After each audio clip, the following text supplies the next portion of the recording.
isn't easy, but experiencing it is. iRacing puts you in the driver's seat with the industry's leading sim racing game. Drive on laser scan replicas of the greatest racing circuits from around the world. Go head-to-head against other drivers chosen by skill-based matchmaking to ensure competitive racing at every level. Compete across all your favorite series. In officially licensed cars, engineered to deliver the most accurate driving experience possible.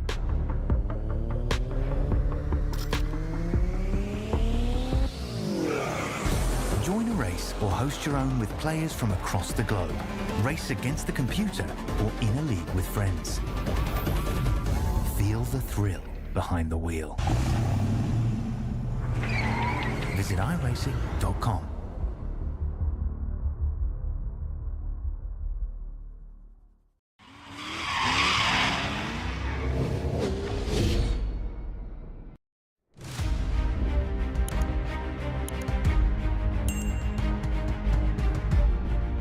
Okay, welcome in, fans. We got a new one here this evening. The Pony Express Sim Racing League has decided to take their GT3 machinery to one of the newest tracks here on iRacing at the streets of Adelaide. This is Racer Nexus. I'm Rob Campbell. In the booth with me today is Stephen Kernick. Stephen, we've done a couple broadcasts here at Adelaide since it's come out onto the iRacing service, and you know what? I think it's produced a real banger of a race every single time that we've hit up this track, and I think 18, almost 20 cars on the grid. Going to be another exciting one here this evening. It's going to be an incredible one, and located in South Australia, this temporary street circuit has been the home for many racing, not just here in sim. It has been around for Formula One and mainly known for supercars. The track temperature is absolutely beautiful, 79 degrees Fahrenheit, 26 degrees Celsius, partly cloudy, which means tire deck isn't going to be too bad. But drivers are going to have to really step up the game, considering it's round 6 and they're running out of time. Adelaide opened in 1985, was shortened in 1999 to the layout you know right here. The 3.2 kilometer circuit with 14 corners relies on you being absolutely committed, making sure every opportunity you stay at the top. However, one little mistake means that you're going to be bouncing off the walls left to right, and the drivers have to take note. If they want to score points, they can't DQ here. Oh, absolutely. And speaking of points, why don't we take a look at the points heading into this one? Two classes of drivers in this league. Terry Cowger currently leading the pro category ahead of Paul Skip and Nick Terrell around out the top 3. Over in our AM category, we got Justin Terradogno leading the way over Joshua. Oh, we tried to remedy this one off camera here, Stephen. I think we're going with Susie on that one. Joshua Susie and James Foreman rounding out the top 3. And so they're about halfway point through the season here, Stephen. And you know what? Let's take a look at what tracks they have coming up on the schedule. We had a look at it earlier, and I think you picked out a number of highlights coming up. Well, that being said, we're going from Adelaide, a street circuit that is tight, to going to Road America as our next one. We've got the Nürburgring Stricker. They'll be following up for round 8. Watkins Glen, Circuit of America, Autodromo Enzo di Ferrari, also known as Imola, and Road Atlanta at night. It is a great lineup, I've got to say, but also a very interesting one to go and come off the street circuits of Miami and Adelaide. But that being said, qualifying is just about running out, and Tyrrell currently stands at the top with Wes Emick holding on for second, and our GT3 AM leader is James Foreman holding on to third place, trying to figure out what he can do to stand on the front row. But it's Jordan Branch who's hoping to get the run. Eddie Chev representing Canada out there and doing a lovely job in 6th at the moment. 007, well, let's see if he's going to be the man with the golden gun, or if he's going to have to sit back. Yeah, it's rare to see a Canadian driving the 007 number plate there, Stephen. That's usually reserved for the Brits. They usually like to throw that one on. Sometimes it's a battle to see which one can get that number plate. But as you mentioned, Jordan Branch driving that Canadian theme. I'm trying to remember the name of the team in IMSA that drives. I want to say it's Orlando, I think is the name of the GT3 team. They're Canadian based out of Toronto, not too far from me here.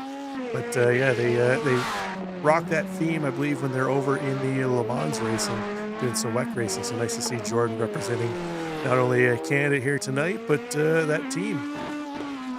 Also, take a look at how close he's having to flirt with the walls just to maximize the power, mounting over the curbs, trying to get every little bit of pace out of the car. 1:19.1 is so far his best lap time. We've seen the cars able to get into the 1:17. So far, our leader sitting with a 1:18.05 as their best, with Nick Tyrrell and Wes Emick sitting in the 1:18s. And so far, James Foreman and Matt Barber are the only other drivers that could get down into the 18s. The rest of the field sitting with 1:19s and just have to settle down for the rest of their race.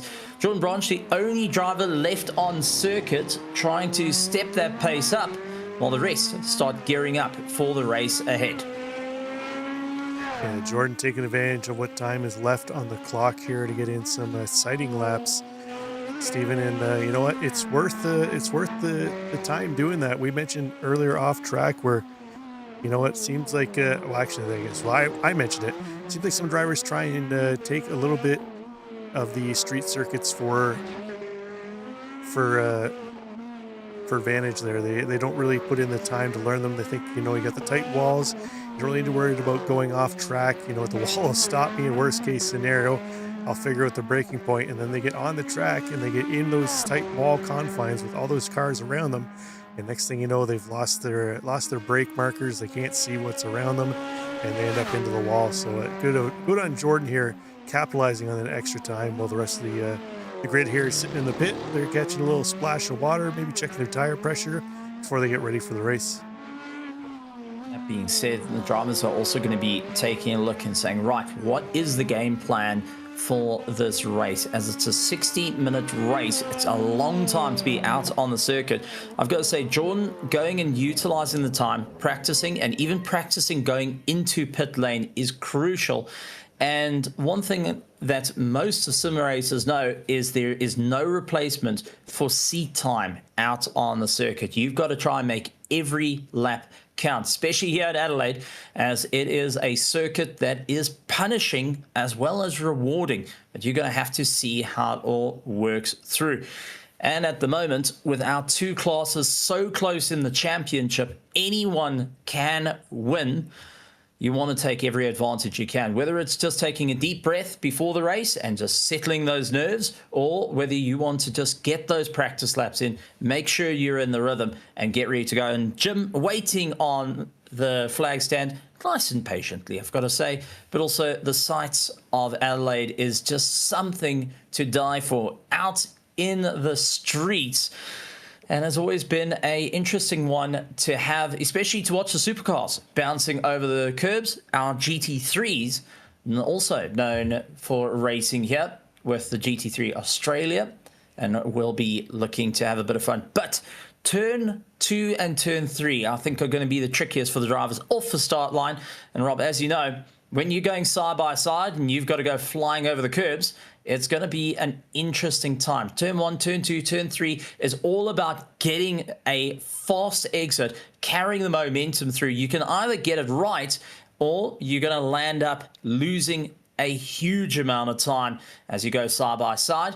And heading down to turn 4, you can be easily a sitting duck. Turn 7 is going to be crucial for exits, much like Miami.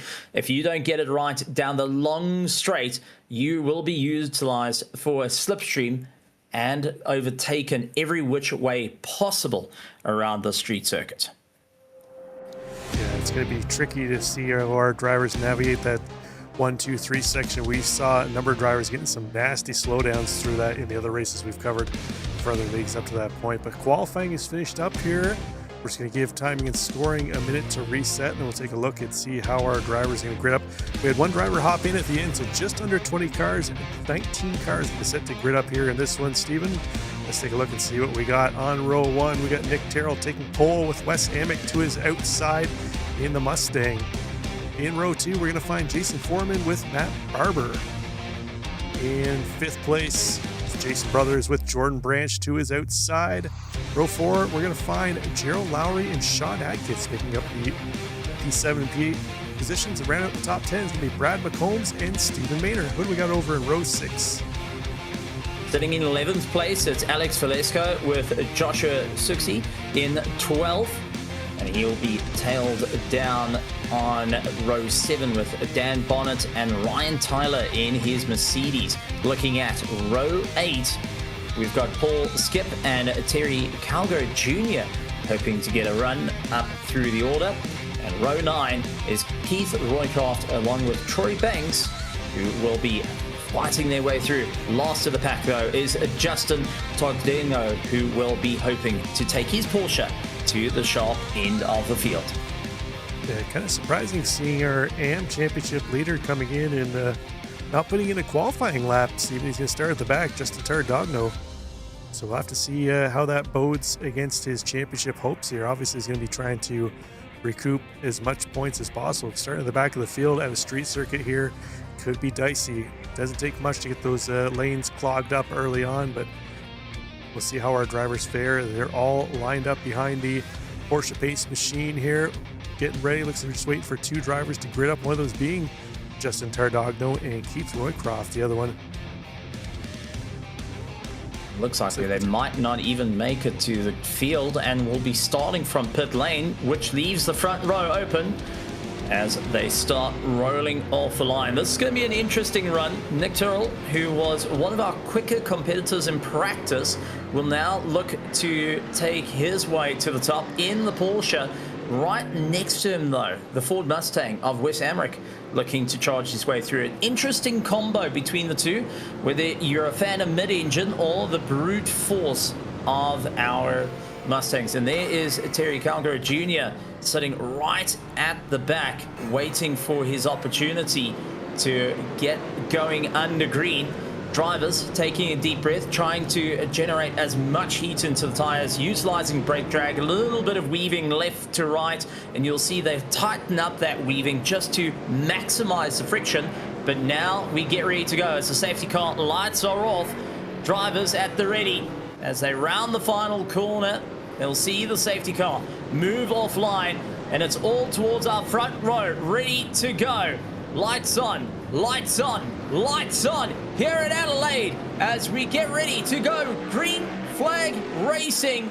And it is going to be a huge run for Nick Tyrrell into turn 1, guarding the line as they absolutely keep their foot firmly planted to the floor, attacking the corners in full flight. Nick under some serious pressure, however, as he's trying to guard from Wes Amrick. Sits in second place, who's also got a bit of a tough time with Matt Bobber right on the back of him. Looking left and right, trying to see where on earth can they get round the Porsche of Nick at this stage of the game, and hoping that they can carry the run. But it is turning into a little bit of a traffic jam at the back as Sean Branch losing a little bit of time off the start, trying to get that Chevrolet underneath him and working as planned.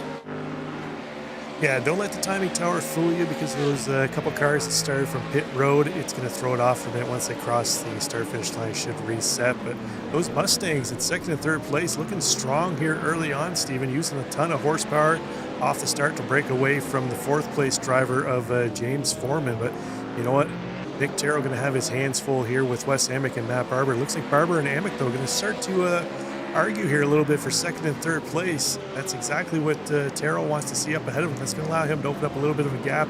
And we got a couple Porsches trying to get into this battle in behind, with Foreman and Brothers sneaking up just ahead of Jordan Branch.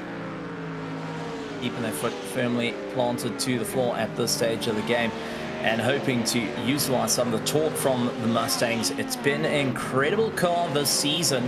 However, it is going to be one to keep an eye out for, as we got a big impact in the back, and that's one of our Chevrolets. That is Sean Atkins, unfortunately losing out, coming out of turn 2 into 3, slams the back of the car, and that is a big youch. Let's take a look at it. In through turn 1, bounces over the curb, all looking good, loses the rear end, and it just spiraled out of control. Massive impact against the wall. Waits for the field to come by, and that, unfortunately, is going to put to bed some of his racing. Hopefully they can get that car back out onto the circuit to maximize the points. even if you are down the order, it's worth, if you see the green, you got to see the checkered to ensure you at least score something for the championship, especially this far into the championship. Last thing you want to do is sit with a DNF. Yeah, nobody, especially this early into the race, Steven. We know we got some pit stops coming up down the road too as well. The driver's going to have to come in and get a little splash of fuel. It'll be interesting to see here. Adelaide, not necessarily an abrasive track, but you know, when you're throwing the car that deep into the corners here under the braking, you tend to wear that outside tire out a little bit. So we'll see if, with it being a 60-minute race, they're going to need a fair bit of fuel when they're into the pits. It probably won't be all that disadvantaged to take maybe front tires. I don't know if anybody will take all four, but we'll have to watch that strategy once we get closer to pit stops. So see Velasco here pulling off the side, letting a couple drivers through. Just minding out of the way and seeing if he can keep up the momentum. We've got to remind everyone that there's two different classes in this race, and that also changes up your racing strategy of who do you fight with and who do you rather want to sit behind. And many of the drivers that have been going throughout the season picking their battles, especially on a tight circuit like this. It's well worth keeping within the slipstream of the car. So the last thing you want to do is lose track of the trains and lose out the time. It's James Foreman trying to go late on the brakes in the Halloween-themed Rexy colors, and currently sitting in fourth place, looking at Barbaro, but also got brothers in the rearview mirror constantly looking for any opportunity, any kink in the armor to try and get by. And check how you've got to be so careful on the throttle, especially around this short street circuit, down to first gear, gently on the power, but just not able to get the drive on Foreman as yet. Brothers going and coasting ever so slightly, see if he can get that extra lap of fuel to try and maximize the pit stop later on. Is feeling a little bit of pressure. Oh, from Jordan Branch as he almost gets into the back of Brothers. Branch had to get into the binders heavy at the last minute there not to get into him, but Gerald Lowry kind of sneaking up in behind. He's up one spot from where he qualified to as well. He's trying to get up into this battle. So in his four-car pack here, argy-bargy, elbows out, battling for fourth place. It looks like our leader now, Nick Terrell, already getting into a little bit of lap traffic here up ahead. No, sorry, that's a pass for the lead. Wes Amick out of nowhere here. He was about a half second to a full second in behind. Made the pass, but Terrell has promptly passed him back here, Steven. So things starting to get a little exciting up front. Getting a little bit of a poor drive has allowed the Mustang to come in for its own. You can see how these drivers giving each other enough room to make the passes. No one wanting to cut the noses off one another, but they have opened up a monster gap to Volvo, who runs in third place. West needs to try and figure out what is the game plan, as they do see one of our cars leaving, and that would have been Atkins, who's now left pit lane and will have both the Porsche and Mustang in his rearview mirrors in just a short amount of time, as it's nose to tail for first place and first of the GT3 Pro. Maximizing the points is everything they need, and considering if you look at the championship, Nick Terrell sits third in the championship as it stands, and hoping that he can just keep that momentum to try get himself a lot closer to Paul Skip in the championship, who's second, and Terry Calgary Jr., who's miles off the pack. And speaking of Paul Skip, here he is sitting back in 13th place right now. He's trying to work over Alex Velasco. Velasco, that Mercedes driver we saw pull over earlier on. These are both in the same class, both the GT3 Pro drivers here as they head down the stretch. See if Velasco can hold off the charge of that Corvette. Skip looking to the inside, going to be a battle of the late breakers here. Skip goes deep onto the brakes, the front rotors blowing that Mercedes, but Velasco going to give him plenty of room to the inside. He'll try and tuck in behind him now and see if they can work together to try and chase down Terry Calgary Jr. and Stephen Maynard, who are just up ahead. It was all about confidence to get that one done and dusted. Now Terry Calgary Jr. trying to slice his way up through the field, not having an easy time out there. Started in last place, up to 11th. Maynard is now keeping a solid look in the rearview mirror, seeing where exactly he can try and hold back Terry every which way possible. However, it is going to be a hard charge for the drivers as they've lost sight of the train up ahead, and we'll need to figure out what is the big plan to close down the distance to the Acura further up the field. Yeah, It's Brad McCombs in that Acura, or as you like to call it, Stephen, the Honda.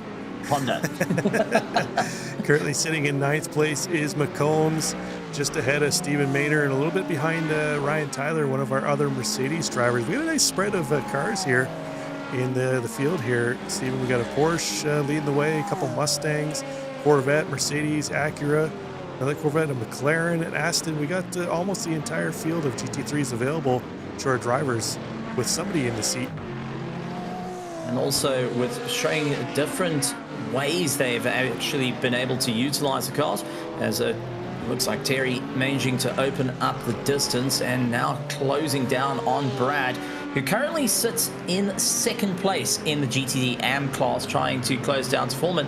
And on the bottom right, Nick Turrell still holds on to the lead of the race, but only just at this stage of the game, as our Aston Martin, Keith Roycroft, just allowing the field to come through. And you can see at a snail's pace, not wanting the field to come around him into turn 1, turn 2. And it looks like going into pit lane. So something has gone on with Keith, that he's gone and parked the car. So down the main straight, you can see. Oh, looks like he's just pulling off there. Steven, looks like a little farther back here. This might have been the nail in the coffin. Happened a couple laps ago. Let's see what happened to him here. Driving along by himself. Oh, into the pits. So it looks like it's been a rough night here for Keith. Going and finding some problems in the quick blip on the throttle. Something tells me that there's something going on with the pedals there, as our leaders come barreling through. Sorry, this is Brad going and losing out to Terry. He opened up the door, Terry, to get him around and clear. Now Brad has to keep a very close eye, as Stephen Maynard, a little bit further back, is tailing Alex Valesco in that Mercedes. Now this is an interesting call to allow Terry to get on by, allow him to the lead, and get pulled along, as a black flag comes out for Jason Brothers. A drive-through penalty coming in this early into the race. Well, not what you want to have.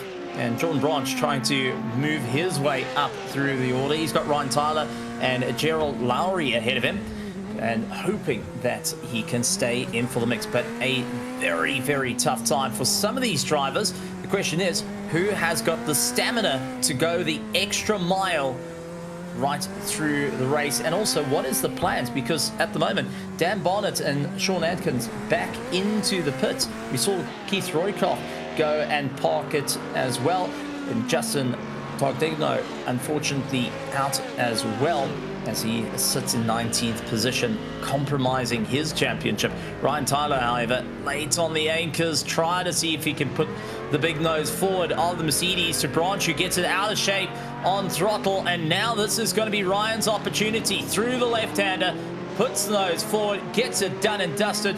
Branch, no way to fight back. We'll have to now figure out where on earth can he find the pace as he slips down the order. Yeah, Ryan Tyler didn't need to be asked twice to try and take that position. Steven, he was going to capitalize. Looks like Brothers is into the pits too as well, along with Dan Barrett. So we've lost a number of drivers here early on, coming in to possibly snatch away that fuel stop. Oh, there was Branch into the wall. Oh, he gets clobbered in behind by Paul Skip, who was working his way up through the field. They're sitting in the middle of the track, Steven. Oh, man, what a wreck there. Paul Skip came around the corner, didn't quite have anything to go and give him a bit of a warning. He just saw one big red Chev in the way. And let's take a look at the replay of what happened. Jordan Branch trying to keep it all together, clipped the curb, lost the rear, snap, got it round as he swings across. Paul Skip, massive impact, writing off both cars and nearly having Brad McCombs and Alex Valesco into them as well. Here's the impact. Just nothing you can do. It's a blind left-hander.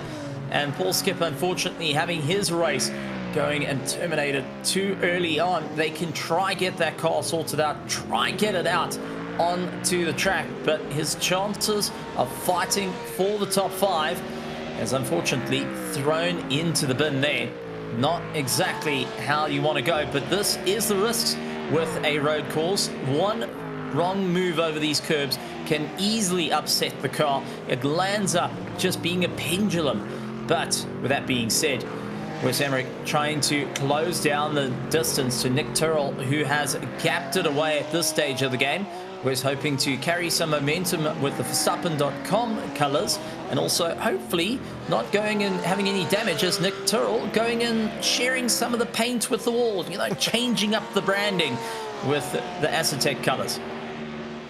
Yeah, I think a little splash of color here and there, Steven, isn't going to hurt much, but it's kind of interesting. We saw Amick had made that move up in the top spot, and then Taro quickly snatched it back, and since that point in time, he's really been able to work his way forward, opening up a nice 2.3 gap here now on Wes Amick. I'm wondering maybe if Taro found a little extra pace. Maybe he's holding back a little bit at the start of the race, letting the tires get up to the optimum pressures, not really trying to force mistake. We've seen a number of drivers on the opening laps just losing the back end with those cold tires. It takes a good lap to 2 laps to really get the tires up to temp now, since they implemented that new tire model about 3 or 4 seasons now. So a lot of the drivers should really be used to it in GT3s, but it still is something that kind of catches you out. These cars are just very easy to drive. It gives you that little bit of fake security that you can get into the throttle a little sooner than maybe the car and the tires are ready for.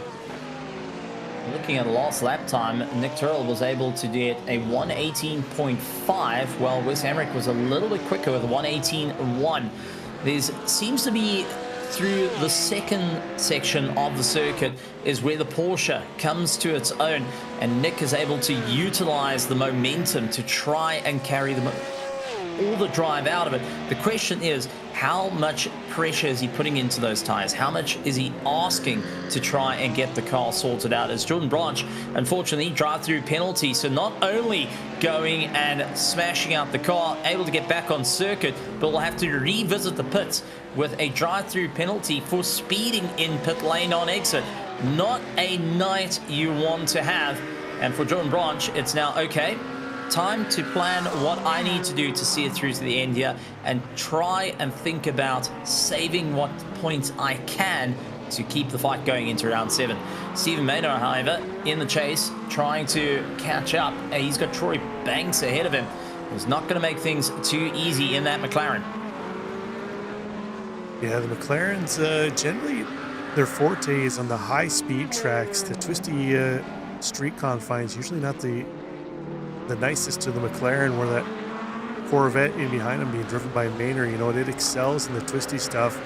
You know, it necessarily has the highest top speed here, so it'll be interesting to see the battle here between these two different manufacturers here, Stephen. But right now, Maynard in the Bucky's car, looks like he closes up on Banks in a couple spots, and it looks like Banks is able to pull away a little bit. So nice ebb and flow battle between these two cars. Just making sure they can keep it going. And this is also where a little bit of teamwork comes in. You might not think it in a driver's championship, but utilizing the tow with one another. Remember, this helps Steve Maynard out to carry the momentum through, get in that slipstream, save a bit of fuel as we now head into 44 minutes left of this race. We are expecting the cars to start considering their pit stops 30 minutes into the race. Maybe at a push you can get to 25 minutes. Any later than that, you got to ensure you have a huge gap to the field. And even on our lower right, James Foreman feeling the pressure from the big Mercedes, going and taking a look. Ryan Tyler not going to make it any easier at this stage of the game, trying to see if he can force a mistake out of Foreman, who currently leads his class. But take a look at how Ryan bounces over the curbs. And we talked about the pit lane. Well, Troy Banks deciding he's going to get his pit stop done and dusted, falls into 10th position. He will drop out, and that McLaren getting a little bit of TLC before he heads back out onto the circuit. Ryan Tyler hoping to carry the momentum through, chases down first place of our GTD AM. James Foreman in the skeleton Rexy colors, and right on the back of them, don't count out Gerald Lowry, who is slowly but surely going and pulling his way a bit closer in towards the fight with his Mustang. Allowing the two to have a go at one another means that he can gently start to move forward, and our onboard camera gets to show some of the incredible views and also get a sense of how close they are running to the walls on entrances and exits here on the street circuit. Yeah, I had a driver coach years ago, Steven, that took and told me back when I was trying to compete heavily in GT4 racing. And we did one season where we did a number of street courses.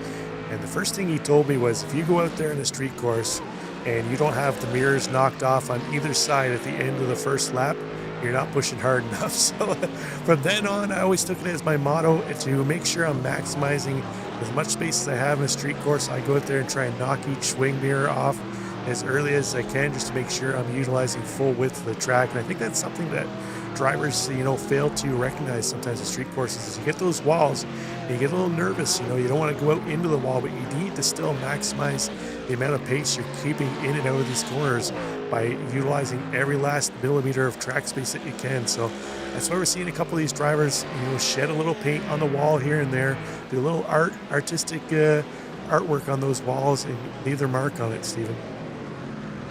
So with Adelaide, it's also about just pure commitment. Even going over the curbs, you mustn't be afraid of it. You got to believe the car's going to hold underneath you, and you have to attack them as hard as you can, but at the same time keeping the steering reasonably straight. The last thing you want to do is mid-corner try and turn a little too far, as we've seen drivers getting involved in some serious accidents. So you've got to go in with the same steering input as you are planning to get out.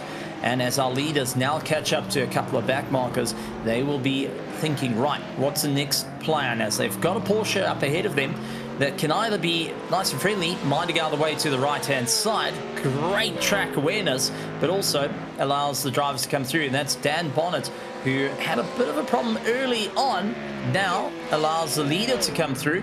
Let's see if he's going to allow Wes the same luxury to just pass. But take a look at the reflection as the sun rays come through the front windscreen under the braking zone, and that just makes life a little bit more interesting. Gerald Lowry, now slowly but surely, has made his way back up through the order. One place up from where he started. It's got James Foreman ahead of him and tries to take a look on the inside under braking. What a move coming in from Gerald Lowry and showing his intent of, I want that top five. I want to be there. Foreman, mind out the way. Yeah.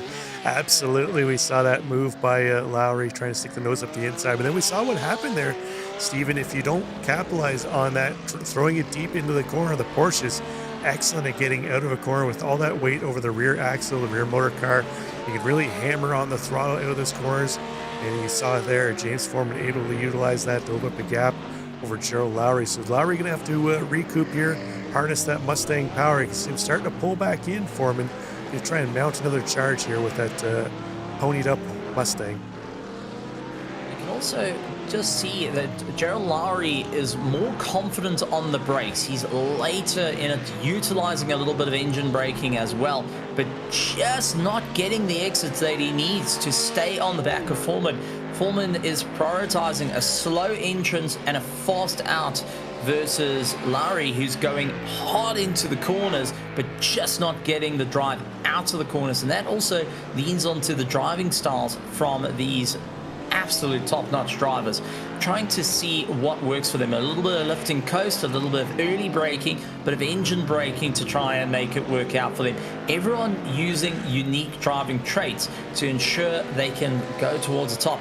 But also for Lowry, he's trying to leave it right to the end, and this is going to start affecting his fuel mileage, because as you get so late onto the power and using the engine braking, you are burning critical amounts of fuel per lap compared to those that have a slight lift and coast into the corners. Yeah, it's a strategy we could see come to play a little later on once we get closer to the fuel stops here. See if maybe somebody has been doing a little lifting and coasting. But you know what, up front, Stephen, that battle getting a little closer here as Nick Terrell had it up to almost 2.5 seconds. Wes Amick's been slowly chewing into that. He's now got under a second in that Mustang. So looks like maybe as the race goes on, the Mustang coming a little more into its own, where if you've ever raced the Porsche 911 GT3R, it tends to wear the front tires with all that weight on the back end, which is great for getting out of the corners. But as the fuel burns off, you lose that weight on the front end and it loses a little bit of it. Oh! Amick tried to enter pit lane, came in too hot into the tire barriers. That's going to hamper his chances of taking the win here this evening. What a massive mistake there by Wes Amick. To quote the words of Murray Walker, drama, drama, drama. So easily done to go and put it nose first into the wall, but that just helps out Nick Tyrrell to go that a little bit further. And let's take a look on the replay, because this is a facepalm moment for Wes Amick as he comes in late on the anchors, tries to swing it through and just couldn't slow the car down fast enough. At least not speeding in pit lane, but definitely dinging the nose on the Mustang. And I wonder if he's recreating the Verstappen.com car of having damage to the front grille. That's one way to do it. Not quite the way you want to, but that's helped out Matt Barbaro, who was holding in third place, now up to second. Will have a little bit more room to play with and also have a little bit more time to go and get comfortable. Matt coming in from the world of oval racing into the world of street circuit racing, and especially here on the iRacing service, more than happy to show off some of these skills carried over as he pulls into the pits, gets the pit lane just right. But I do think that a little bit nose first into the barrier is going to be clipped and shared amongst all the friends here on the grid, and will be a proper talking point. The question is now, can Nick Tyrrell carry the momentum through, as he's got the breathing room but needs to make it work out. You can't be too slow, as everyone behind him is starting to get into the pit lane, getting themselves sorted, and will be back out racing right till the end, while Nick has still got his final pit stop yet to be done. Ryan Tyler into the pits, up and going, as we do see the little Honda, the little Acura. Brad Coombs holds on and gets himself sorted out. One day I'll get that car right. One day. Today's not that day. On your side of the pond, it is a Honda, Stephen. We won't hold that against you. we are racing down under in Adelaide, so technically it should be a Honda. That'd be something interesting if iRacing did that eventually, where it took it, if you were at a say you were running a series or a track that was in Europe or somewhere in Africa or Australia, where they called it Honda, if it flagged it as a Honda in the system, if you're over in North America, it flagged it as an Acura. That'd be kind of neat if they implemented that. Something kind of none of the other sims do. And you can only find it right here on the Racing Nexus, and especially with the Pony Express GT3 Challenge. This is round 6, folks, and iRacing, listen up.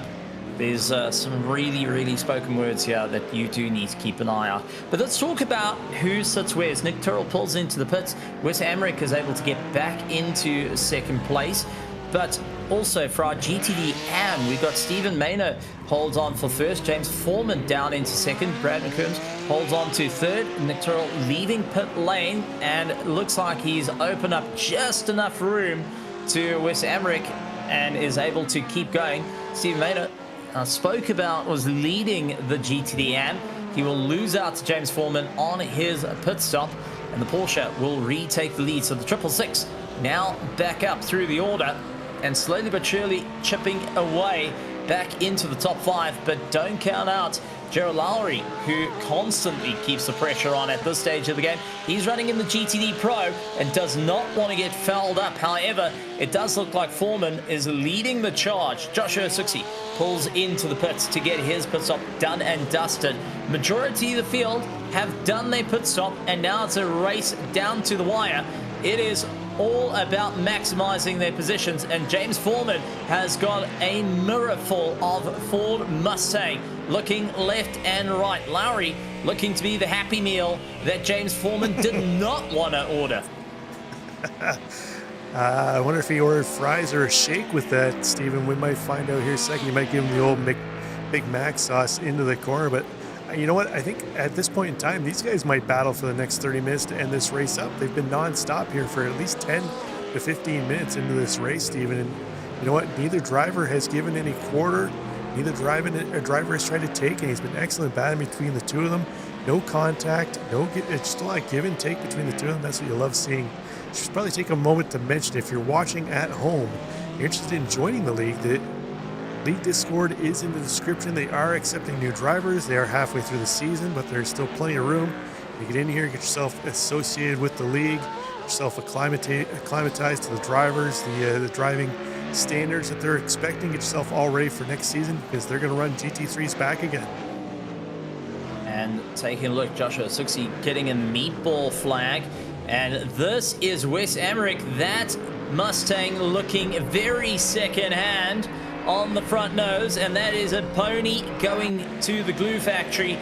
What a race to forget. From second place, fighting for first, now sliding down the field. Let's take a look what happened. Late on the anchors, swings the car out, able to keep it away from the walls, but did the rear stick out? Oh, never mind. Taking a look at the boxer engine of Joshua Suxi, and that's how Joshua landed up with a meatball flag. It was a bit slow out of the corner and got rear-ended, and you can see battling to keep the car in check and drivers having to navigate their way around. But this is going to foul up a few, and oh man, doesn't look any prettier even at slow speed. Wes Emmerich now into the pits trying to get the front of that car sorted yet again here at Adelaide. But as you were mentioning, lots and lots of news coming in from the Pony Express Sim Racing, and to keep up to date with it, head over to the Discord because there is lots of exciting news in the pipeline as drivers get themselves ready not only for the ending of this season but towards the next, and also a little bit of discussions of what to do and how you can get involved. So definitely want to keep an eye out for. But taking a look at the level of talent out here in both the GTD Pro and the GTD Am, it is absolutely incredible to keep up the pace. 1:17 has been the fastest lap time set by Ryan Tyler, who currently on screen is in third place. Terry Calgo Jr., who started at the back of the field, now finds himself sitting in second place, up 14 positions as one of our hardest chargers out there. Ryan Tyler is our second hardest charger, up 11 places. But Nick Tyrrell, undefeated at this stage of the game, who runs third in the championship, trying to extend a little bit of a gap to Paul Skip, who had a few problems during the course of the race. But Terry looking to minimize the point difference between himself and the rest of the field. He holds on to the lead of the championship only just at this stage of the game. Paul Skip and Nick Tyrrell are tied in points, but as we see, Wes Emmerich, who's back out on the circuit, he is yet to score points in this championship. Yeah, I think it might be his first race here this evening, Stephen, and probably not the best way he envisioned his season start to going. This one showed a ton of pace early on, but you know, as you mentioned, that pony more set for the glue factory, or to be destined to be a rocking horse than a speed machine here tonight at Adelaide. So rough race for him, but he's used his quick repair. He's back out on track, so maybe third time is the charm here for Wes Emmerich. Surprisingly enough, he's still in 12th place. We've had a ton of attrition through this race. It's Keith Roycroft, Sean Atkins, Jordan Branch, Justin Tardongo, who came in leading the AM Championship out in this one. Jordan Susi and Jason Brothers all out too, as well as Nick Tyrrell in again for another stop. So looks like it's going to be a two-stop race. Looks like Nick Tyrrell trying to get that knocked off his list early on. He also went and caught the wall through the corner, so I'm wondering if he picked up possibly a little bit of steering damage that he's trying to get the car sorted out. Comes to a stop. Let's see what is going to happen, if it's going to be a shorter stop. But unfortunately, not an easy time. And he's able to get back out onto the circuit as Justin Tardigno was able to get into the pits as well. He's in 16th position, so two stop possibly on the cards here, but for others it's about a hard push right the way through. Gerald Lowry going and staring at the back of Foreman's car, trying to figure out where he can go. Now we'll have Nick Tyrrell trying to slice his way back up through the order, and will want to get past these fighting duo ahead of him. But got to remember, he's fighting for overall track position right now. It's not going to be, well, here we go. It's now you have to earn your keep, and right behind them is Velasco, who's tailing in that Mercedes. Alex Velasco having a great drive at the moment, 7th in class, but still carries a lot of momentum through. and wanting to keep right on the back of Nick each and every way. But behind him, he's got Brad McCombs, who sits in the Acura. Troy Banks and Stephen Maynard hold on to second and third, along with fourth place in the GTD AM at this stage of the game. They haven't been able to catch up to James Foreman, who now holds fourth overall in this race and first in class.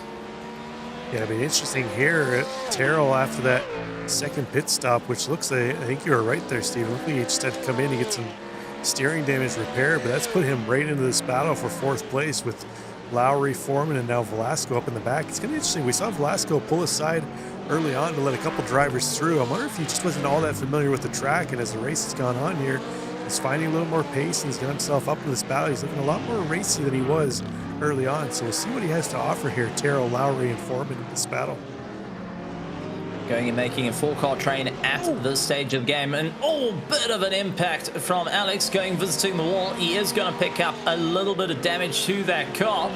Sharing a bit of black paint with the left-hand side. Maybe a little bit of blue coming to the right as he tries to bring it a bit closer, but has lost a whole lot of drive.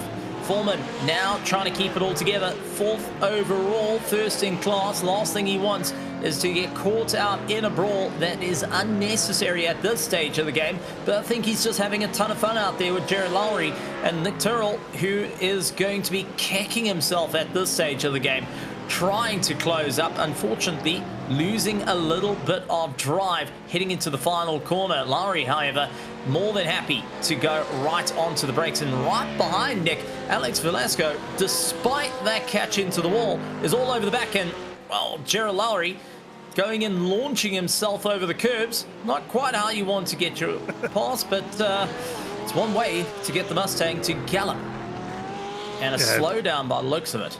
Yeah, slow down for Lowry, being a little liberal with the curb usage through that corner. Bunny hopped, had all four tires up in the air, Steven. Not too often you see that in a GT3 machine, unless maybe you're racing around Lime Rock Park and you're heading up the hill running the no chicane unit, where it's not uncommon to get all four tires off the ground. But we'll see here if Lowry can regroup, as we've opened up a little bit of a gap here. Nick Terrell, I'm actually surprised to see that he hasn't been more involved in this battle. He's been the leader from the onset, had a little bit of a challenge from Amick, was able to hold him off, came back out in behind this battle, but it's kind of sitting there in sixth place, not really putting much of a challenge for Lowry and Foreman. And his times have tapered off quite a bit, so 1:19.0 on his last run. We'll see what it looks like this time by as he comes barreling by our pit lane entrance and aiming towards the start finish line, but definitely has slowed up the pace compared to the rest of his competitors further up the field. Bonnet trying to exit pit lane nice and gently, but Terrell down to a 120.2 on that last one. Alex Velasco 120.8, slower than the cars ahead by quite a substantial margin at this stage of the game. Both drivers, I think, are nursing a little bit of damage to the front suspension of their cars. Terry Calgo Jr., however, looking to maximize the points from last all the way to first. 15 places gained at this stage of the race. It's not over as yet, as we know. With motorsport, it isn't over until the fat lady sings. You cross the finish line, you got the checker flag, you park the car on the trailer, and you back home having a sip of soda by the end of it. Even then, you got to go through technical inspection too as well, Steven. So just ask Max Verstappen how that goes sometimes. You win the race and lose it in tech inspections. It looks like something might have happened to Justin Tardogno. It looks like he came back on track, but unfortunately his race unfolded the same way it started here with the Porsche 911 GT3 RS driver. Ooh, he's just going to lose the back end into the wall, and I think that's going to be it for him. I think he had enough at that point in time. Going and running the old school livery on the 992, going and enjoying it. One of the more modern cars out in our GT3 field, the Porsche, going and becoming a staple to get hold of, and a really fun car for anyone that wants to go and drive mid-engine. Not as scary as it once used to be. However, it is frightening to have a Mustang in your rearview mirror, as Lowry has not yielded. He is chasing down the 666 of Foreman, who is constantly looking left and right, trying to figure out where on earth can he get away. And for both drivers, if you think about this, James must be sitting in the car going, what on earth do I need to do to get this Mustang off my tail, to get him to disappear? For Lowry, it's what do I need to do to get past James Foreman, as Troy Banks gets a black flag and will have to serve a drive-through penalty. That is a nightmare time. He's in 12th place. James Foreman off the throttle for a long time into the final corner and just coasts his way through. And that's, once again, the two different driving styles coming into play. As Alex Velasco pulls into pit lane to get himself sorted, he will drop down the order. Lowry look towards the outside, not close enough to capitalize, and this is going to allow Nick Tyrrell to close up that gap and see if he can get back into the fight. Yeah, it looks like Tyrrell going to start to try and mount a charge here now. Stephen, I'm wondering if he maybe just laid back a little bit to cool his tires, as he, sideways out front, had a little bit of an incident with the wall, pulled in to get that suspension repaired.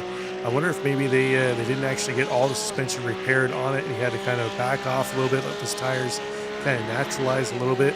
Now he's ready to try and get into this battle. But Terry Gallagher Jr., he's into the pits too as well to complete his second stop. But so I'll have to keep an eye on Tyrrell if he was able to get enough fuel to that little run through pit lane to get the damage repaired to get him to the end here, if he's going to need to come back in one more time. It's going to be all eyes to Ryan Tyler, who now leads with Matt Barber up into second. Terry starting to fall down the order, managing to get the car only rolling now. Will suddenly have to take a look to his relative to see James Foreman come barreling on by.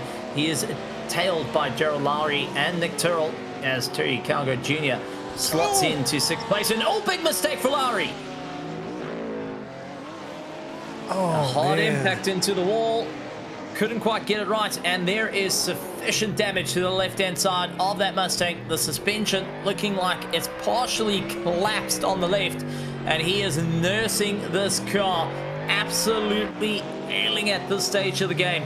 Got caught tunnel visioned into the back of Foreman, and unfortunately that has absolutely been the race for him in the top 5, as now he's just trying to slowly but surely bring it back to the pit lane to get that car sorted out and try and see if he can reclaim any points in this championship fight. Let's take a look at what happened heading into turn 1. Carried the momentum late on the brakes, throws the car in, and the tires just said, nope, not going to get any grip there, and spiraled into the wall. A huge impact from Lowry, and that unfortunately puts to bed his fight. So winner of the battle between Lowry and Foreman, seems like Foreman was able to walk away from it. He holds third place with Nick Tyrrell in fourth. Terry Calgo Jr. sits into the top 5. Ryan Tyler and Matt Robert hold on to P1 and P2 as Lowry makes his way into the pits, as not for a planned stop. That is a Ford Mustang needing sufficient repair. So far, turn 1, turn 2 of Adelaide have shown a little bit of love to quite a lot of the field. However, it's now time to race to the end. 19 minutes to go. James Foreman, leader of the GTD AM class, now looks in the rearview mirror to see the previous leader of the GTD Pro coming at him at a rate of knots. Yeah, Nick Tyrrell looking like he's chomping at the bit, trying to get, heavy lifting and coasting there for Tyrrell. So looks easy to try and make it to the end of the race here without another stop. Stevens' strategy coming to play. Maybe that's why we saw him hanging back off that battle between Lowry and Foreman. He was trying to conserve a little bit of fuel, but you know what? It's going to come down to a fuel mileage game here with 18 minutes to go. Ryan Tyler up front, Matt Barber into second place. Tyler up 13 spots on the day. Barber up up 2 spots into second place. One of the few ponies here we haven't seen trying to head off to the tack shop for some new shoes. You know, they say about commentators, Curse, you best touch wood. Rob, if you best touch wood. If Matt finds out that you've just said that, you're in trouble right here at the Pony Express. You're going to be put into the naughty corner very, very quickly. That's for certain. But an absolute huge amount of racing out on the circuit. Absolutely well done from all competitors on a very, very difficult circuit. And just round 6 of the Pony Express GT3 Challenge. And there's still plenty more racing to go. Matt Barbara currently trying to keep ahead from James Foreman, who is a little bit further down the field, but is still in contention for that second place if something has to go wrong. Well, Nick down the inside, trying to see if he can get that nose forward past Foreman, who holds a great racing line, trying to close the door, didn't quite work out, and Nick is able to get the pass on Foreman right at the last, and it's all sights and sounds for the Chevys at the back. They get to see it, and that's Stephen Minnow, who is keeping a close eye on the field. It's our 10th place car. Sorry, it's Paul Skip that managed to take a look. He got an easier pass compared to Nick. However, Paul needs to keep on power. Now trying to charge his way back through the order. Holds on to the top 10 and sees Nick Turrell going and starting to leg it a little bit away. Paul Skip running second in the championship. He is looking at third place in the championship. Tied for points coming into this round. And Nick Turrell at this stage of the game will be breaking that tie sufficiently as he goes and shares a little bit of paint with the wall here at Adelaide. Yes, it is a street circuit. Yes, it's temporary, but nothing says that you can't add a little bit of Porsche love to the side. Absolutely. Absolutely, Stephen. So, getting down to 15 minutes to go. The field getting spread out a little bit here. We got a battle between McCombs and Foreman now. Looks like it's going to be the closest on track is that Acura NSX, aka Honda NSX, slowly closing in on James Foreman, who, you know, has been involved in battles for almost the entire 45 minutes that we've run of this race so far, Stephen. So he probably relishes this little bit of clean air as he's going to come into this pits for his final stop. Looks like McComb's going to follow him too as well. So James Foreman taking the opportunity to get a little bit of breather here, maybe a splash of water to get himself ready for the final sprint here to the checkered flag. And considering that James Foreman lies third in the championship on 40 points, Brad sits in fourth place with 30 points. 10 points difference between them.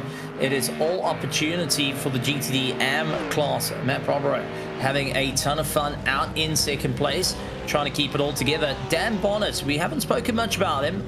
A few little problems around the circuit and definitely needing to be put into witness protection program. He's seen a couple of accidents out there, but Dan having a stellar drive out in a modified Golf colors and having a great bit of fun out there in 13th position, 2 laps down on the leaders, but is still circulating. And that's the one thing you got to always remember when it comes to a championship. If you see the green, you got to see the checkered. You don't know how the race is going to go. You don't know where you're going to make up a bit of points. You don't know if you're just in the right place at the right time. As, oh, I saw a Ford in the wall as Wes Hamrick came flying by. It was a bright blue Ford. And was that Barbaro? Yes, it was. Rob, you got to say your apologies. You got to say your apologies. We've seen this happen a number of times to these Mustangs here this evening. Looks like more of a direct hit than what we saw happen to the last Mustang of, who was that? That was Gerald Lowry, who went off track that exact same corner, but he had a heavier hit on the left front. Looks like a more direct shot to the front end for Barbary. Still in second place here. Still 8 seconds up on Nick Terrell in third place. So, you know what? I think we've seen... I'm just going to go ahead and commentator curse everybody here now. Stephen, we haven't seen an incident from Ryan Tyler, our leader, and I think Terry Cowger Jr. are the only 2 drivers left.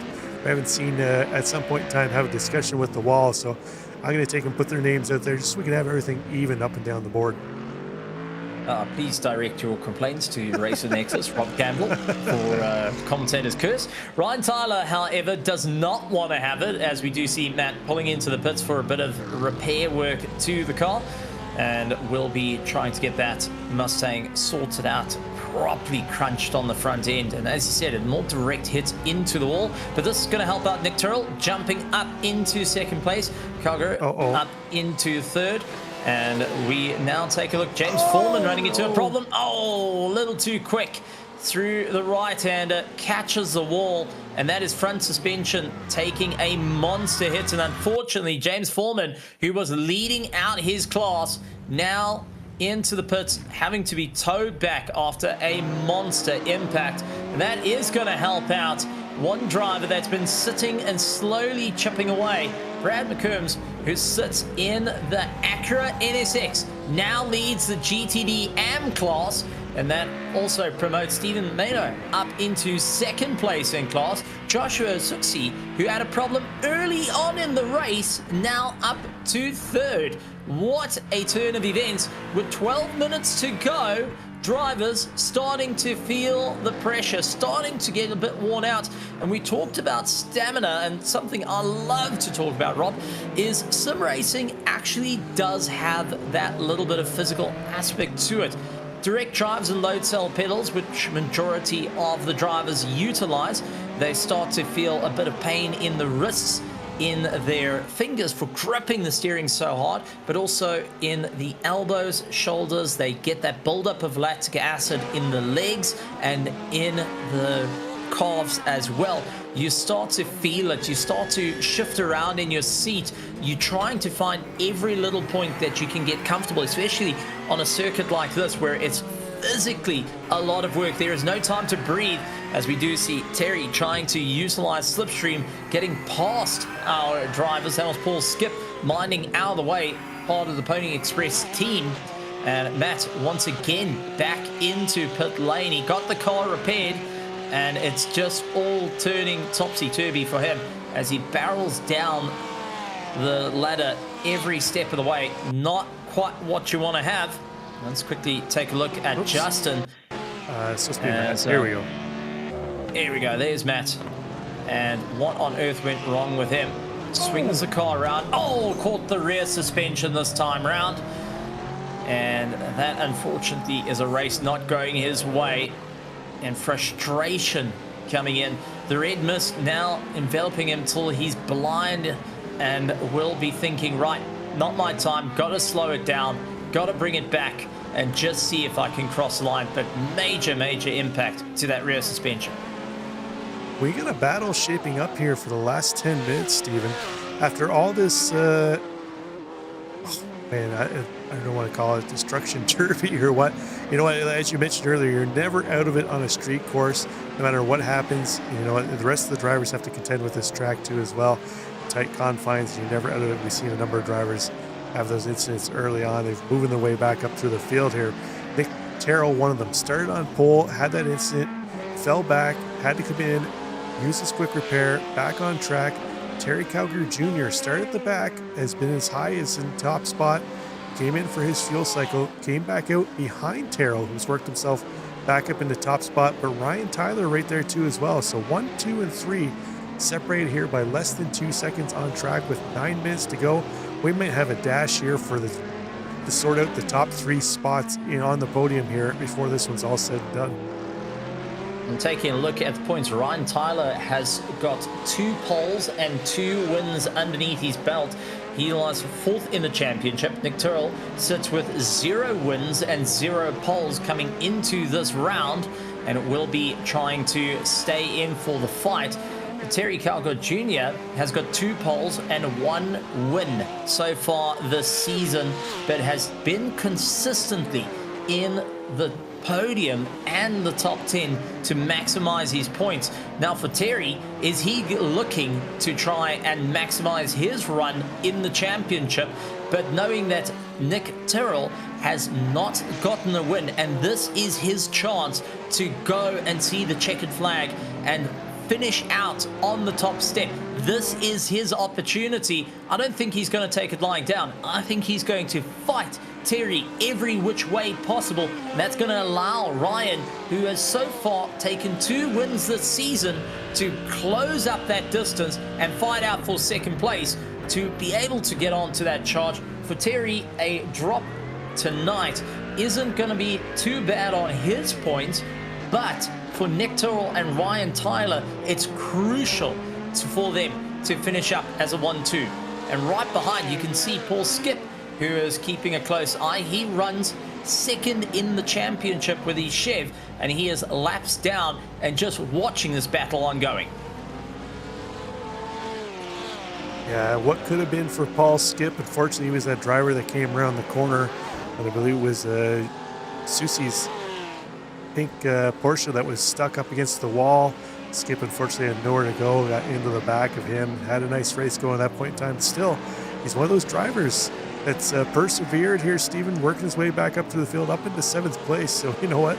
To be basically at the bottom of the standings, just keep kind of pushing forward, picking off drivers and positions as you can. Well done for Paul Skip here this evening.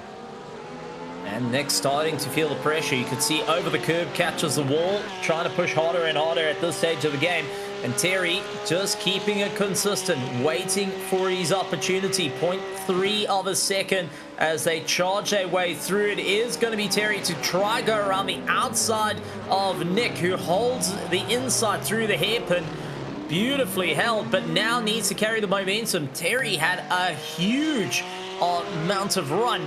Nick managing to close off, and right behind we do see Ryan catching the wall, getting a little bit unsteady with the Merc, loses out the drive, and now trying to bring himself back in towards the fight. Not what he wanted to have. Kept it close out of the wall. Looked like he might have nicked it, but has definitely lost track of first and second. But if these two continue the brawl the way they are, well, I expect Ryan to be able to close up that gap right towards the end as Terry takes a big dive down the inside, retakes the lead over Nick Tyrrell. Nick down to 2nd place, now losing out on his podium shot. He needs to give it that little bit more. Can he finally get a podium this season? Well, he needs to get past Terry Calgary Jr., who runs ahead of him. That's allowed Ryan Tyler to close up the gap.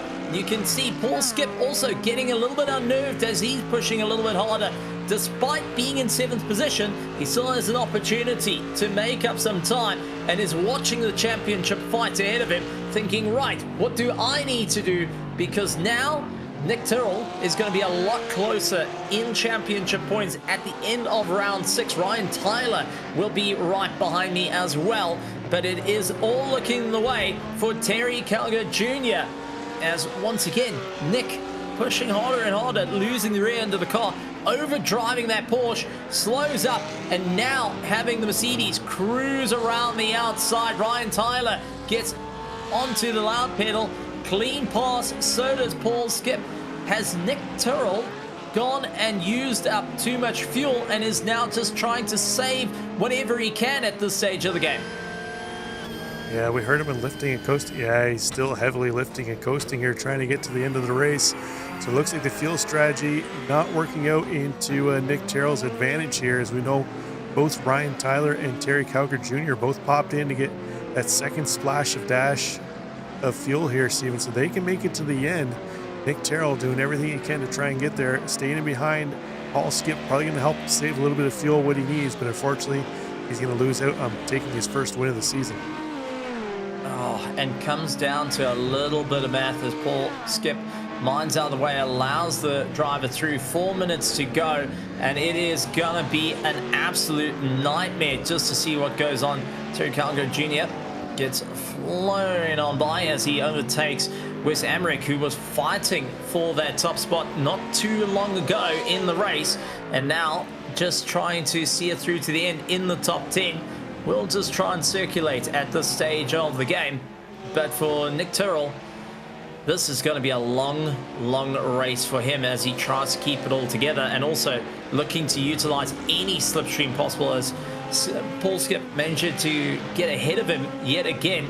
Now I think a little bit of asking a favor here of, listen, please tow me along. Anything. Can I put any rope on the back just for you to pull me along at this stage of the game? Hoping for the Porsche to suddenly become a hybrid, utilize a battery instead of a combustion engine, see it through to the end, because Nick Tyrrell, from leading out the race, now slowly slipping down, if he had to stop in tow for any reason, that is going to throw him completely out of the top 5. However, we cannot forget about our GTD AM class that have been keeping it consistent and keeping it going. And that is going to go to the likes of McCombs. Out in the Acura NSX, the 23, started in 9th, up into 5th, was out of contention for a win, but due to keeping it all together and consistent, he slowly but surely chipped away and managed to hold on to the lead of the race. He is miles ahead of Stephen Miller, who's 2nd place of the GTD AM class and is up 2 places from where he started. Currently lying in 8th, started in 10th, and 3rd of our GTD AM is Dan Bonnet, our witness protection program, our Lazy Gator Racing itself, trying to keep himself going, will take 3rd. So as it stands, Terry Calgo Jr. will take the win, with Ryan Tyler and Nick Tyrrell holding on to 2nd and 3rd in the GTD Pro class. Consistency is key around Adelaide, and it has been shown lap after lap.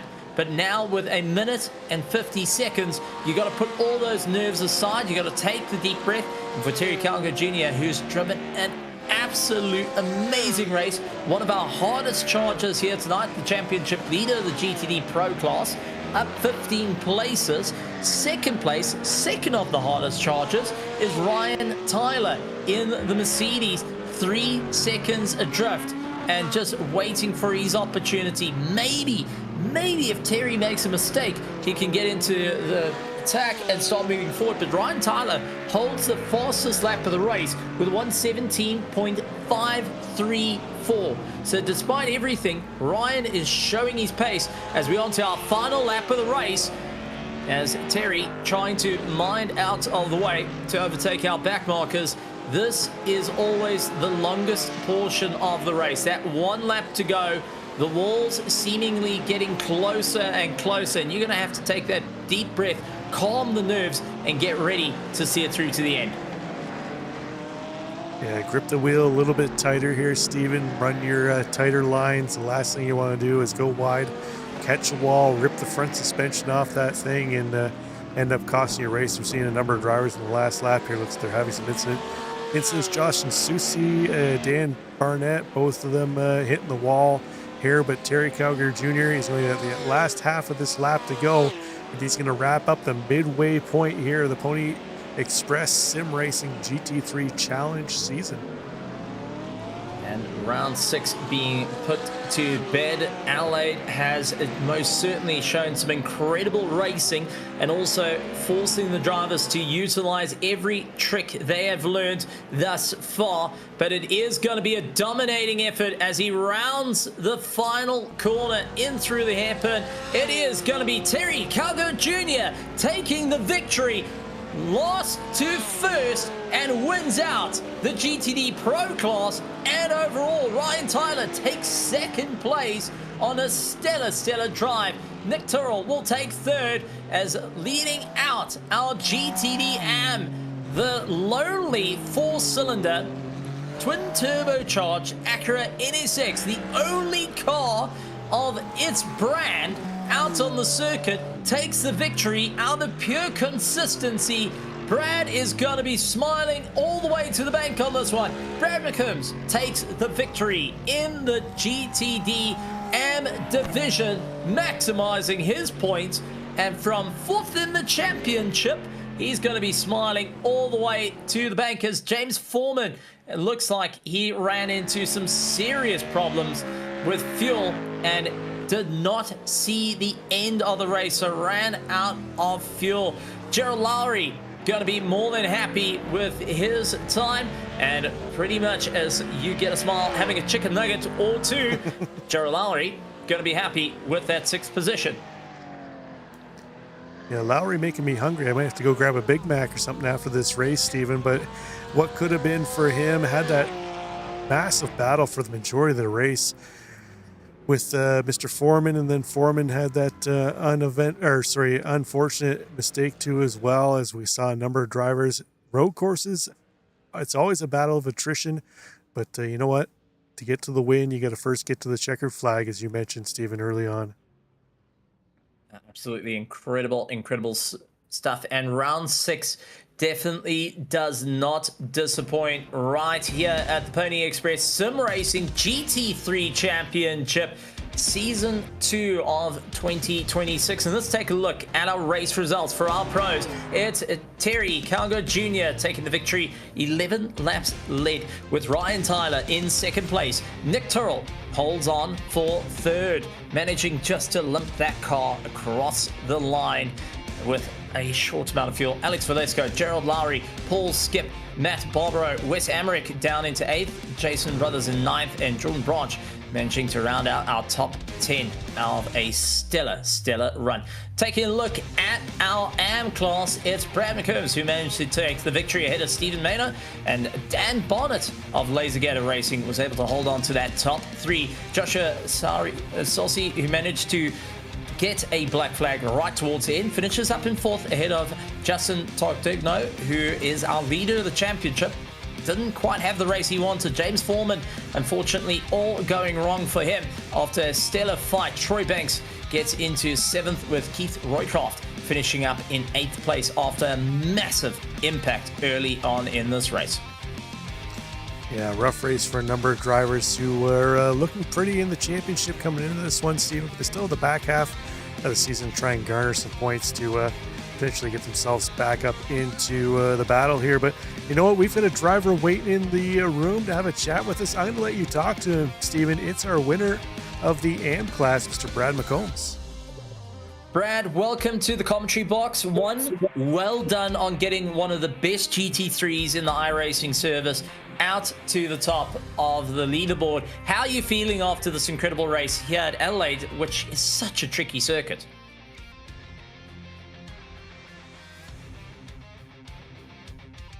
Talking to me, Brad? Yes, there we go. Got you, loud and clear. Yeah, I didn't think I was ready. This track is pretty wild, and I had kind of a year hiatus from sim racing, and I've only been back a couple races, but I guess, I got up there with the leaders. Pretty good. Consistency is key, and you got to show it here tonight. How did you find the circuit out at Adelaide? I mean, this is a very tight street circuit compared to Miami, which is a little bit longer in length.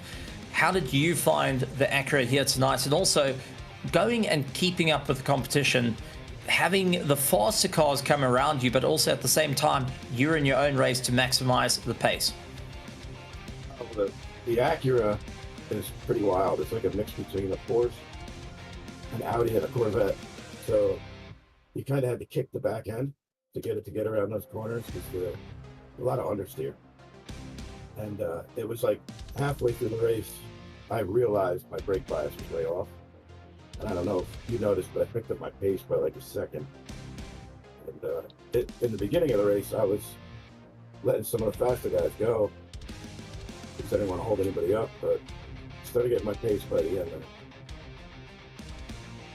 Well, an absolute great drive. And before we let you go to enjoy the celebration on your victory here tonight, anything you would like to say to all the partners here at the Pony Express Sim Racing League, to all the drivers and teams that you got to share the track with, and most importantly, all the virtual grandstand out on the Racing Network, the Racing Nexus virtual grandstand? Well, I'd like to say thank you to all the guys racing. Everybody's a gentleman, and thank you for welcoming me back after, I was gone for so long, and, allowing me to get my brake foot working properly again. Absolutely wonderful stuff. Brad, congratulations on your victory here in the GTD AM class. We look forward to seeing you at Road America come round 7 and back on the top of the leaderboard. Awesome. Thank you. And thank you for the broadcast. Wonderful to have you. Brad going and showing off a great one. Rob, it's been a stellar run, but we've got plenty of drivers to have a chat to, and you managed to catch up with Stephen Maynor, second place in the GTD AM class. Absolutely. Stephen, welcome into the booth. Looks like it was a battle of attrition out there. You're able to bring home second step on the AM category. How did your race go from your seat? Well, I just tried to stay consistent and not make mistakes. You know, and I almost came away with a 0x, but I went off track on the last turn coming into the last lap because I was trying to check my fuel. I was hitting the black box over. I just went off track, but other than that, it was just about staying clean, trying to not get any off tracks, try not to hit anyone, try not to run into anyone, try not to get it run into. You know, I wasn't obviously as fast as some of those pro drivers, but just wanted to win my race. Now, have you had much time on Adelaide? It is one of the newer tracks on the service here. I know there's still a number of leagues where drivers haven't really put any laps down with the cars they've been driving. So what's your experience in Adelaide before coming into the race tonight? I haven't really had much GT3 on this track. I did do the GR86 earlier in the season here, and I might have done, I can't remember if I've done an MX5, but I really haven't had any with the GT3 other than I hopped in a practice server yesterday, ran about 5 laps, and then just made sure I got in, had a decent time today to get a few more. Well, it looked like you managed to keep it off the walls for the most part, which, you know, is a great tactic here in street racing, as we saw here tonight. A number of drivers, unfortunately, fallen by the wayside with incidents. But before we let you go, anybody you want to give a shout out to at home cheering you on this evening? Thanks everybody over to Mike Shift Discord. Appreciate you watching. Excellent stuff. Well, best of luck next week at Road America. Hopefully you can be up on the podium again in class, and hopefully we see you then. Have a good one. Hope so too. Thank you. So it looks like, Steven, that's going to round out our AM podium. Why don't you choose which one of our pro drivers you want to have a chat with next? Well, I think first up we need to talk to Nick Tyrrell, who managed to capture 3rd place. Nick managing to get the most laps led in this race, got a pole position, but Nick Tyrrell, welcome to the commentary box, and definitely a heart and mouth moment towards the end. How was it looking on the fuel gauge? I had to salvage a podium was basically what that plan B became after I got wheel damage and had to come in for an unplanned pit like 4 laps into my second stint. Otherwise it'd just been a splash at the end. So got that wheel damage. I saw I had like right at half an hour, a little bit less, and I was like, well, when I come in, I'm gonna try to do my damnedest to save enough to not have to stop again, and that included giving up a couple spots, but still maintain the podium. So was thinking of points and all that stuff, you know. Well, most certainly going and having a great drive. I mean, take us through the circuit. I mean, you managed to get pole position. You led the most amount of laps. You were under some constant fighting from Wes Amric for the good portion of the start of the race. Later on, you had to then try and defend. How was it out there for you to keep an eye on the mirrors and also keep an eye on the walls? And then a third eye on the fuel strategy there at the end there, Terry and Ryan. Yeah, it was. I'm sweaty. It was definitely some pressure. This track, I hadn't even driven it until early this evening, and I was like, well, I'll try to find some pace, and got into the session, and I'd driven like 30 minutes before the session, and I saw that they were running like 1.5 seconds, 2 seconds quicker than what I thought was a decent time. So I kind of checked on board and watched Terry for a little bit, and then I was, oh, okay, I see a couple spots where I'm definitely a little passive on some of the aggression, and just try to dial it in a little more. And it was nice with the EOL thing that they do here, just to mix things up. I knew that they'd have to work their way up through the field. I did everything I could to not make it easy on them, and then that second stint, I gifted it to Terry or Ryan at that point. So I just tried to salvage what I could. Well, that being said, you still managed to get on the podium. You still managed to maximize points. How's the confidence heading in towards round 7? We're going away from the street circuits back to more mainline circuits of Road America. Do you feel that you have the chance to stay at the top? You showed the pace here tonight to go and take the fight to the sharp end of the field of the GTD Pro. Yeah, there's like a 3-4 horse race at minimum in pro class. So the way the points can ebb and flow depending on EOL, incident stuff, things like that. It's I think it's still anyone's ball game. Terry certainly has the commanding lead at the moment. So we'll see just how it goes. Road America, NERB, they're both pretty good tracks for me. So hopefully I can maybe claw some points back the next couple weeks. Well, it's going to be a great one to see you out there, and I do think it's going to be an incredible race. Before we let you go to enjoy the celebrations and also to take a breather off after having to sip on fuel right at the end there, anything you would like to say to everyone here at the Pony Express Sim Racing, to all the drivers and teams, and also out to the virtual grandstand at the Race in Nexus? Yeah, first off, I am looking forward to next week big time, because there'll be the three of us actually starting from the EOL, I think, for the first time in a few races. We've had kind of a mix-up of different folks, so I'm looking forward to that. I do want to thank you all for broadcast tonight, everyone that comes out and makes it a league instead of just like a cruise, you know? So it definitely makes the competitive juices flow. I just like to thank the folks that coordinate it in the league and all the friends and acquaintances and everything that's in here. Absolutely wonderful stuff. Well, Nick, congratulations on your third place. A stellar effort. We look forward to having a chat with you for that first podium of the season come round 7. I'm going to hold you to it, though. Thanks. I look forward to that. Man, thanks again. Nick Torrell managing to get the victory, but Rob, you managed to catch up with our winner overall, Terry Calgo Jr., from walking away with Adelaide. Yeah, welcome in, Terry. You managed to stave off the attrition-filled race here at Adelaide Street Circuit's always a challenge with drivers getting into the walls and having, not the best races, but you managed to work your way through that carnage up in the top spot. It wasn't without challenge. Real battle at the end there between you, Tyler, and Terrell. Did you think you had enough to get around them at the end? I was hoping. I kind of knew what Nick's pit strategy kind of was, and I was hoping he was going to have to pit again. Obviously, I don't think he had to there at the end ultimately, but I think what saved me there getting around him, because he likes to make that Porsche really wide, was that slowdown going through turns 1 and 2 there towards the end. So a little bit of luck and some pit strategy helped bring me from the back tonight, so got lucky on that one.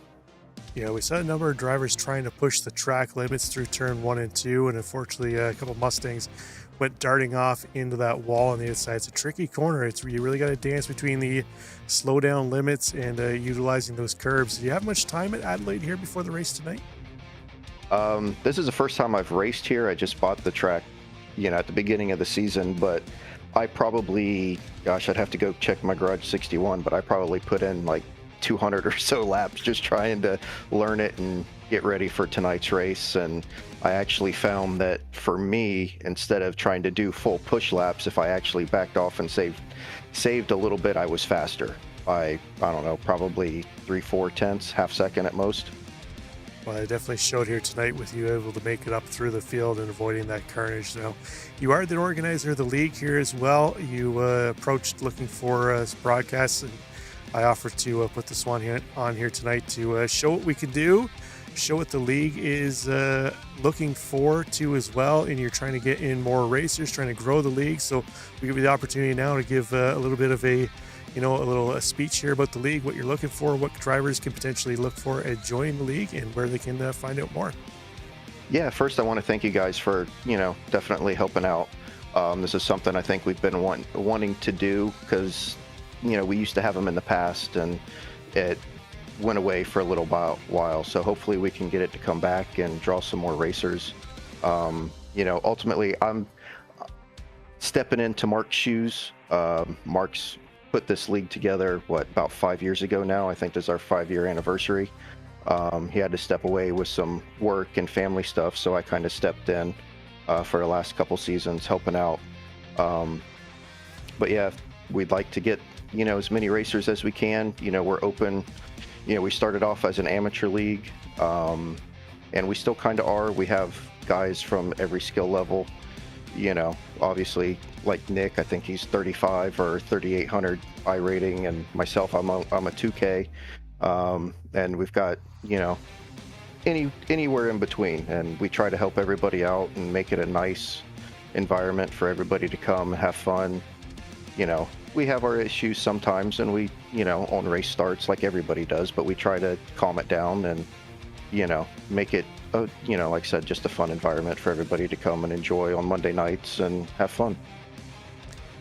For sure, and you have the two different classes. So as you said, there's a class for any skill set. The higher I-rating drivers obviously going to get sorted into pro, and I think you do like most leagues do, where you don't necessarily just focus on I-rating, putting you into what skill class you're going to be in. Some drivers don't spend a whole lot of time doing officials, so their I-rating doesn't necessarily reflect their outright pace. So you do a good job of sorting those drivers into the proper class. So I have the League Discord link in the description of the video, so if you're out there watching, wanting to know how to join, you can find that there. Hop on in, and Terry can direct you to all the proper channels to get signed up. But before we let go here, Terry, anybody you want to shout out at home cheering you on for this evening? They're all asleep. They'll watch it later. But you know, my wife, she puts up with a lot with me doing this and everything, and my phone constantly going off with Discord messages or whatever. So if she ever watches this, shout out to her, because she puts up with a lot. Absolutely, the wives are the unsung heroes in sim racing for sure. So, well, hats off to you, Terry, taking the win. Best of luck next week, heading to Road America, a vastly different track than we saw here tonight at Adelaide. So I suspect we'll see you, the three of you that were on the podium, trying to make their way up through the field later on this week. Have a good one. I hope so. Thanks, you too. There we go, Steven. Incredible stuff. Well, Rob, it's been an incredible evening of racing, but it's not done just as yet. Next week, we head over to Road America, where the drivers get to battle it out. The championships looking a lot closer, and also drivers feeling far more confident as we get ready to have a bit of fun. So, folks, if you want to go and join up, link is in the description. Come and join up at the Pony Express Sim Racing. Be part of the story. But I've got to say, it's been an incredible time here at Adelaide, and a massive shout out to all our partners here at the Race and Nexus channel, Apex Sim Racing and Track Cams Gourmet, and for all the amazing camera views and angles. Rob Campbell, thank you so much for a calm voice and also the incredible views. But from myself, Stephen Kernick, we look forward to seeing you next time right here on the Pony Express GT3 League, right here on the Race and Nexus. Hit that subscribe button along with the bell notification icon. Let us know what your favorite moment was, and we'll see you next time as we get ready to rock and roll with the racing. And folks, like always, a good morning, good afternoon, good evening, and good night, everybody.